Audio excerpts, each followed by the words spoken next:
Ketenangan Desa Tilango Bula, Kecamatan Suawa Timur, Bone Bolango, Provinsi Gorontalo ternyata menyimpan fenomena seorang bocah perempuan bernama Septiani.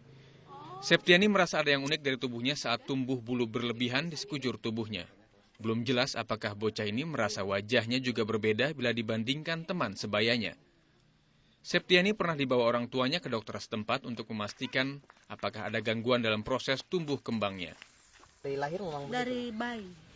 Dari lahir ya? Ya, Terus pernah bawa ke dokter berobat begitu? pernah. Terus kata dokter?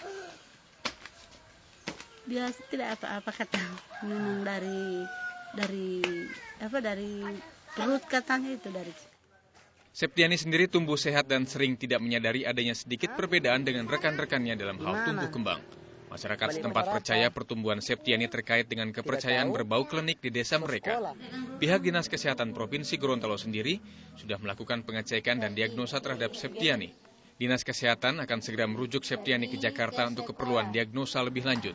Dari hasil diagnosa sementara yang dilakukan Dinas Kesehatan Gorontalo, faktor penyebab kelainan fisik yang dialami Septiani adalah faktor genetik. Dari Gorontalo, Erikson Kapuh melaporkan.